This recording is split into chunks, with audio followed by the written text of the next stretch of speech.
Before there was Netflix's Vikings, there was the real thing. And at the top of that blood-soaked, glory-hungry mountain stood one man, Harold Hardrada.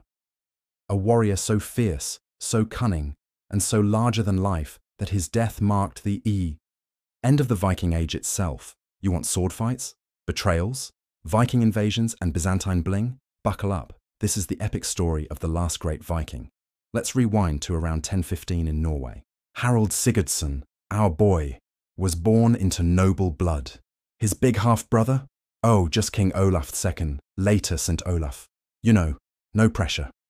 But family drama came fast.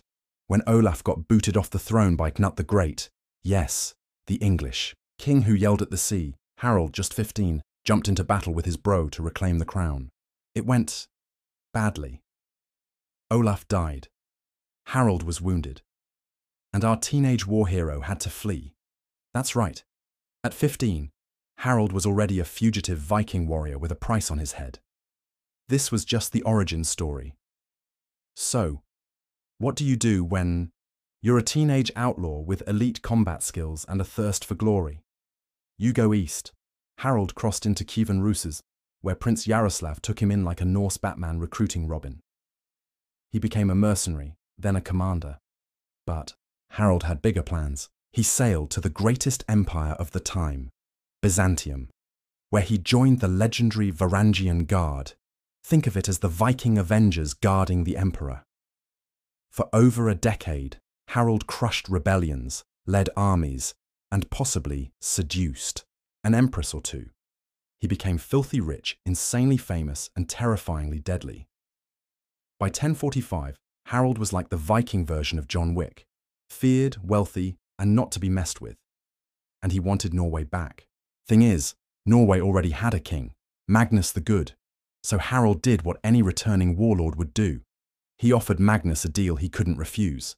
Split the kingdom, or else. Magnus conveniently died a year later, leaving Harold in charge. No foul play, they say, but with Harold, you never knew. Now, as king, Harold ran Norway like a military camp. He crushed rebellions, raised taxes, built churches, and didn't tolerate sass. He was known as Hardrada, meaning hard ruler, not exactly Mr. Warmth, but he also strengthened the kingdom, made Norway more centralized, and minted coins with his face on them, because branding matters. Did he also write poetry? You bet. Harold was a warrior king with an artistic soul. His verses were all about conquering cities and killing enemies. But hey, poetry's poetry. But Harold wasn't done. He wanted England. Why?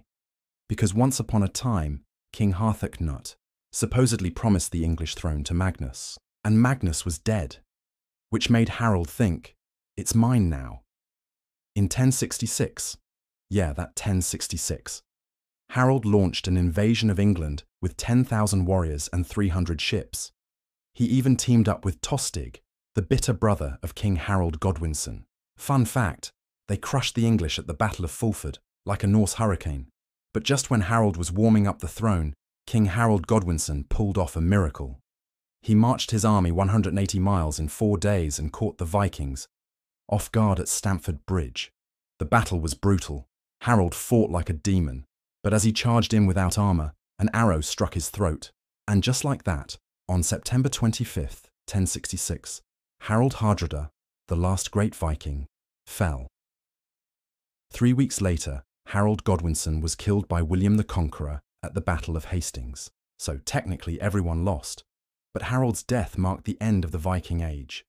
No more raids, no more sea kings, just stories, legends.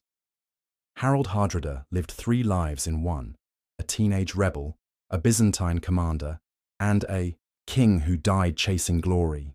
He was brutal, brilliant, and unforgettable. If you enjoyed this dive into the last Viking legend, give us a like, hit subscribe, and comment. Who's the next badass from history you want us to cover?